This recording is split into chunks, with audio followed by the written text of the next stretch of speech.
Trying very hard to find the right word to describe that victory for India over Sri Lanka. Clinical, efficient, dominating. Many words come to mind. I'll shortly see what the experts think. But that's on My 11 Circle presents Cricbuzz Live, what we have with India beating Sri Lanka, going provisionally to the top of the table as they await the result between Australia and South Africa, which at the moment is leaning towards an upset. So India may have to change their bus route from Leeds to Birmingham to Leeds to Old Trafford. So all to play for at the moment in the next 2.5 hours. For now, to review this particular game, Zahir Khan, Robin Uthappa, I think efficient is one of those words that come to mind. Clinical as well. I think the fact that the openers went about putting up as much as they did in that for their first wicket, I think exactly what Dr. ordered for India.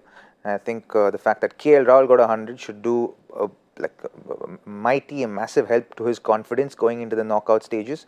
So I think it's just come about the right time. So he's the kind of guy who likes to have that confidence going into big games, and this 100 would definitely give him that confidence. And oh man, Rohit Sharma, isn't what can you say about the guy? And 500s in a World Cup, in we were just discussing that 500s in 8 games, guys, and that's beyond special. That's just otherworldly, and I think we were discussing that, it would be a while before a record like this is broken.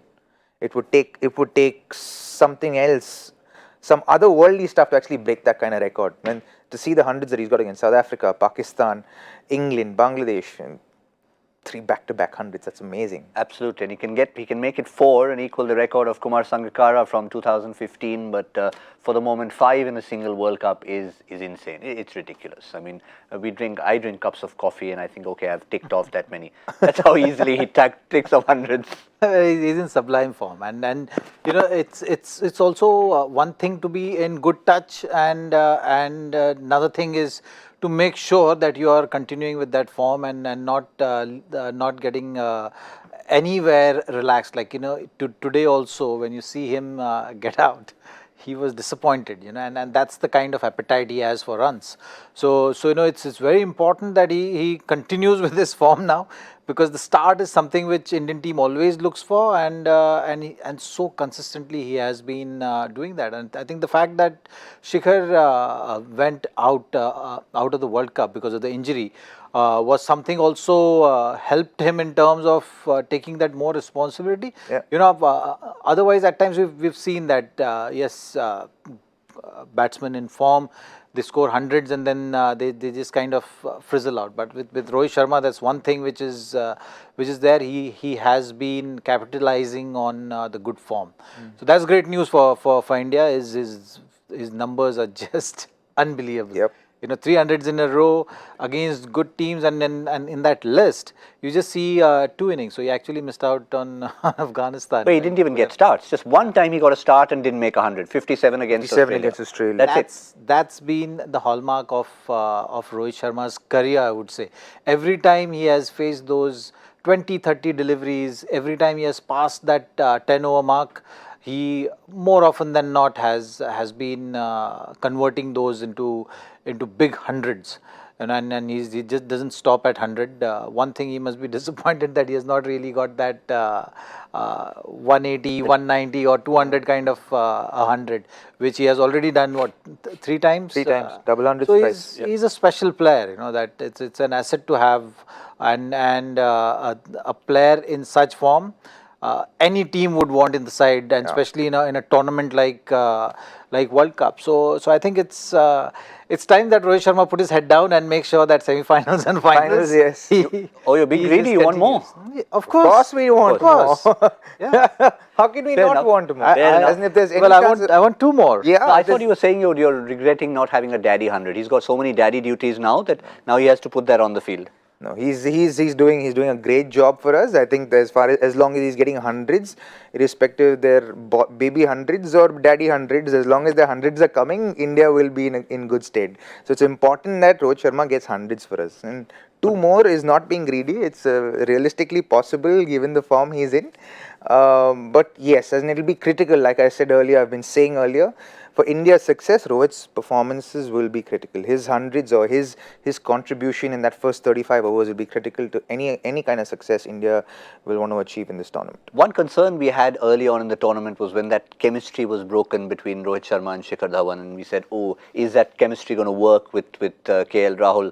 But it definitely works. KL is the kind of guy who gets on with anybody and everyone. So as in just his personality is such that he gets on. So you could see in the match against Pakistan when he came into the first game, that was the 136th, and then he had a couple of off games where he didn't come off well, and then is when we got 180 and 189, and Rahul's known to play that kind of a role in big partnerships. He's playing similar to, I've seen playing a different role. I've seen Rahul play a role where he's been aggressive and taking the attack to the bowlers, but I've seen Rahul slightly maybe 4-5 years in the past where he's someone who builds an innings, and I'm seeing that Rahul play in the last 2 games of this World Cup. Someone who's building an innings as he goes by, not being dominating or trying to attack in the first 5 overs from the get-go.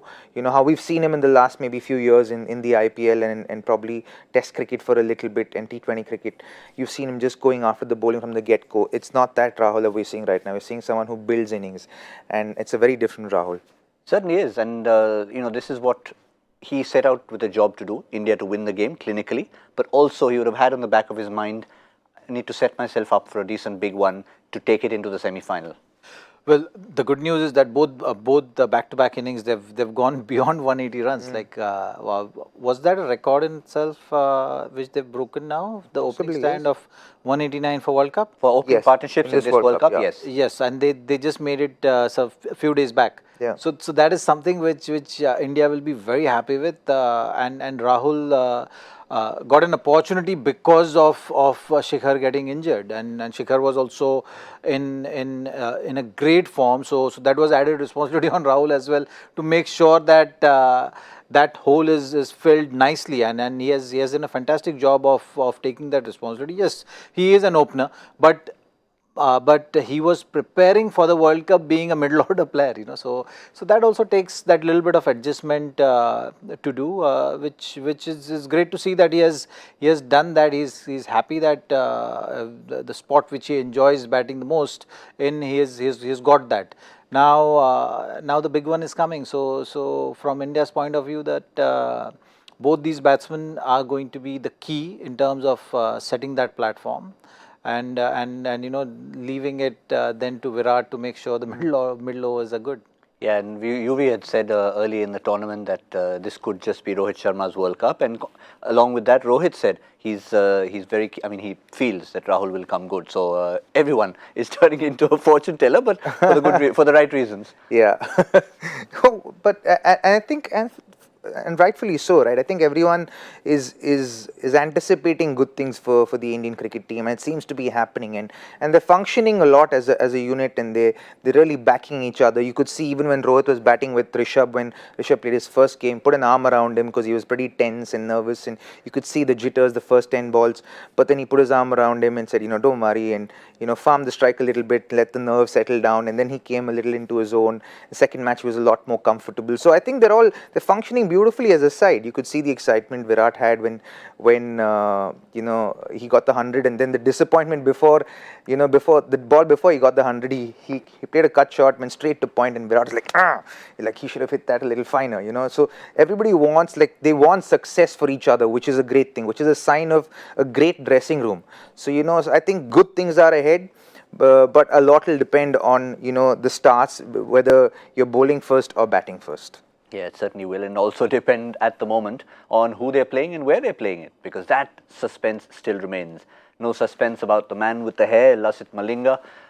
Probably the last we've seen of him in a World Cup for sure, and he's been a stalwart. Not a great day today with 82 runs in his 10 overs, but still started off decently, and he's had the impact. And you could see, for Sri Lanka to have any inroads, as you said earlier, he had to come to the party. Yes, he has been carrying that bowling attack on his shoulders. There is no doubt about that. And in fact, in Sri Lanka's campaign of this World Cup, also you can clearly see that he was instrumental part in just reviving their campaign when they didn't really get off to a good start. And that's what he has been doing right throughout his career. And he has had a fantastic career as far as white ball cricket is concerned. So hope that we'll see more of him. Yes, World Cup is the last World Cup which he's playing, but there is T20 World Cup also coming for him, which I'm sure he would want to contribute and take all the good work which this Sri Lanka team has done in this World Cup to the next one. And that's something which will be the talks around.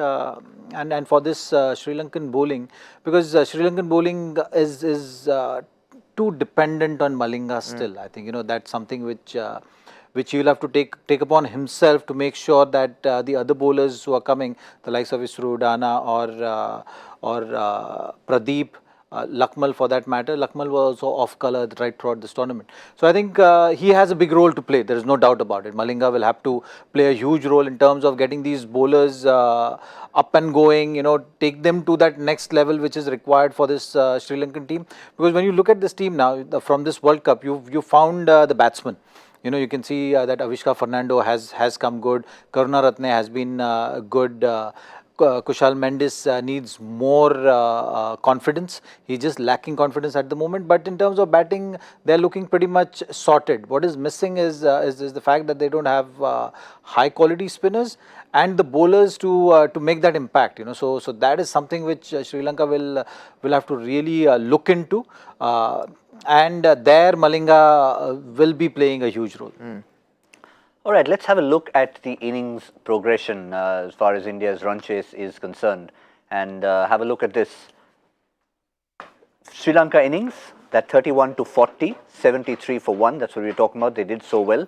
For India, the very fact that that platform had been set meant that even the 45 for 1 and 31 to 40 was fine, because when you're that far ahead of the game, I don't think you'd look at that innings progression beyond the first 3 segments. Well, yeah, and that's exactly why we also didn't have our second com box, because it was just going to be a formality of sorts, and we were like, what's the point of having that? The game's going to get over in another 5 overs. We know what's going to happen. Yeah, we know what's going to happen. There's no point of contention or discussion at that point in time. So they were clinical, and there's really not much you can add on up to onto what we've already said, because India have been that clinical in this game as far as batting is concerned. But interestingly, something you don't always associate with Headingley and its multiple hundreds. We've had 3 today, which means we had stiff competition for the My 11 Circle most valuable player. There was Angelo Matthews, Rohit Sharma, KL Rahul. No real contributions from the bowling department in terms of bunches of wickets. So which of these 3 centurions picked up the most points for our My 11 Circle MVP? And it was the Sri Lankan stalwart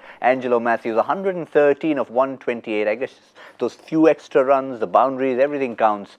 And Angelo Matthews picks that up. Of course, with 3 centurions, if you had Matthews, Rohit and Rahul in your team, you would have had a big score. You would have had a massive score.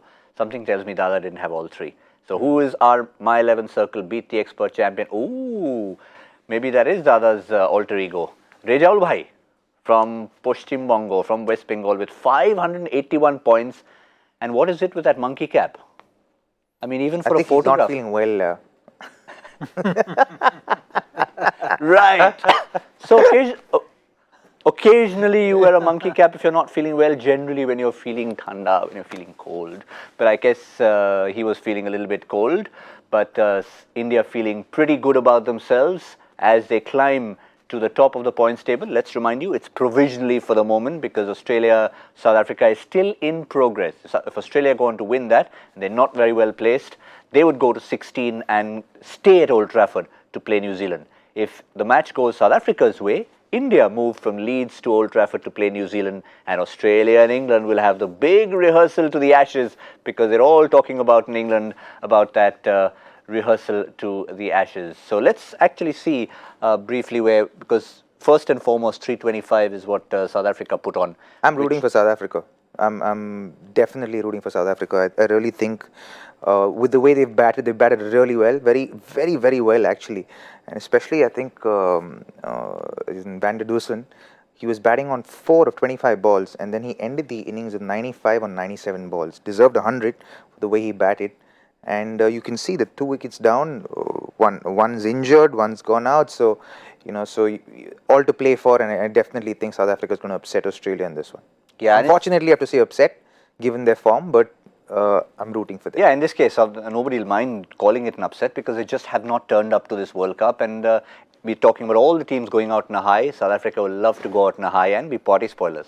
And you need match motivation as well, which they have. Today a couple of the players are also moving on from ODI cricket, so that's something which should have that emotional connect towards the team, and the team wants them also to experience that high. So that is something which is important. So South Africa has a decent grip on this game. They batted like that. They started the match with that intent. They want to go on a high because they had a really tough World Cup. And I mentioned this in the previous review only about how the Australia and South Africa game is going to go. Faf batted very well as well. I think he batted with intent. Quinton and Markram set that tone for that innings, which was great. So I think they are upbeat and very keen on winning this match and taking that flight home. So which should work in India's favor. I think that will help India stay at that #1 position and play New Zealand, and more importantly play on Old Trafford.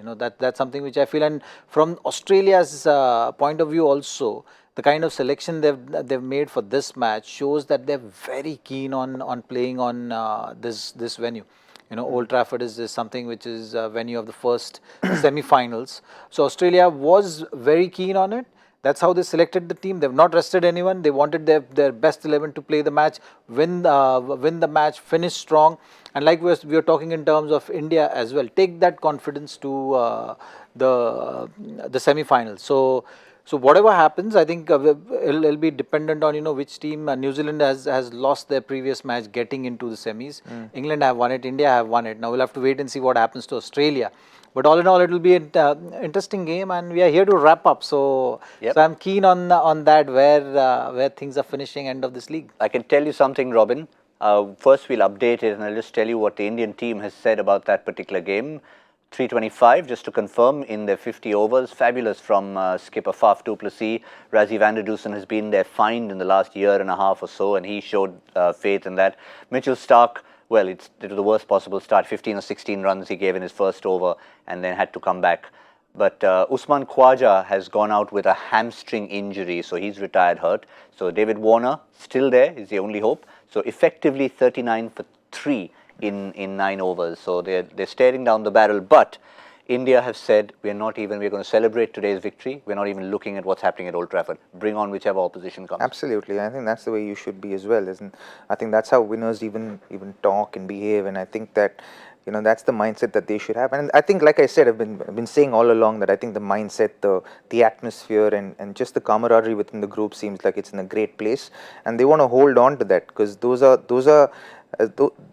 it's the atmosphere within the group that wins championships, and it seems like there's a good atmosphere there, and hopefully it'll stay till the end of the tournament. Yeah, I know. I mean, I kept pressing you the other day about who would be the preferred opponent. The whole point being, you might publicly tell yourself, oh great, we're playing New Zealand, and then New Zealand just come and show the kind of form that maybe got them to the World Cup final last time around, and you're proven wrong. So it's not that any team's a pushover once you've made it to the semis. Look, once you get to the semis, then both the days are very important, high pressure matches, which we will be witnessing in this World Cup as well. The top 4 are very competitive side. Make no mistake about it. On any given day, any side can beat any side. Yeah. So that's how you approach the game. But then, what is the differentiator? What is the differentiator? Is the way you approach the game. how you go in the pressure zones and how you are able to absorb pressure in different phases of the match. So that is something, the team which stays calm, the team which communicates and cultivates that positive energy amongst the group is something which who comes on top. So that is something which we'll have to wait and see now how things change leading up to this. But all in all, I think Indian team deserves to have a celebration. Yeah. It's important that that they go out there, have a good evening out with the whole group, and have that downtime as well, because they've worked hard.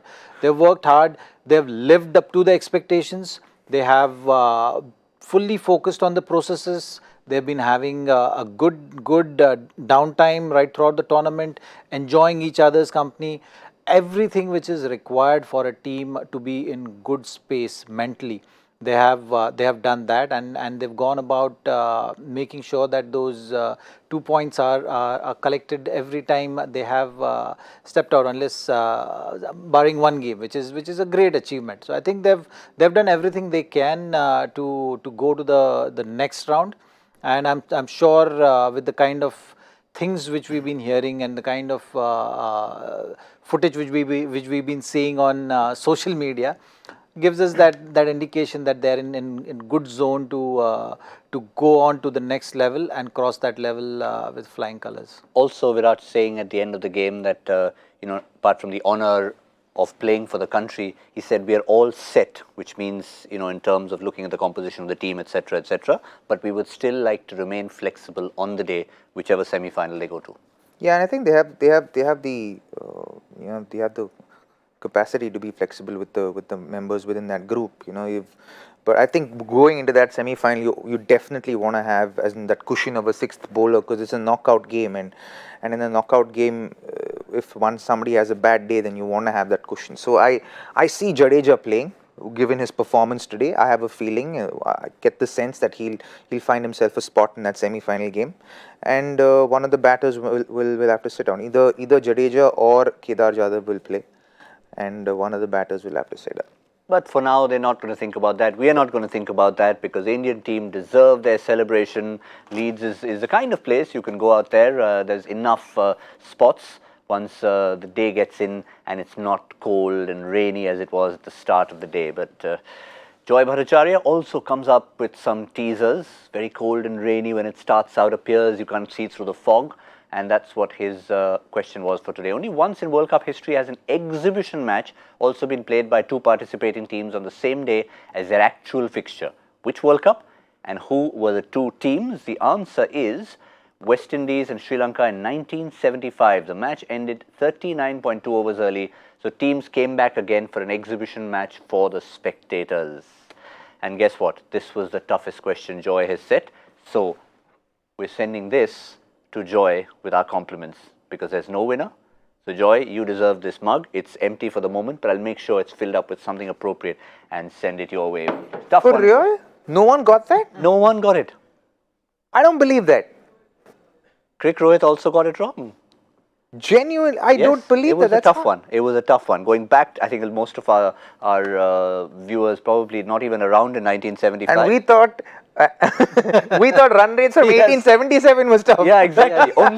Only the second time in history. Joyda has showed now that who is the boss. If he decides that he's going to ask tough questions, then he will ask tough questions.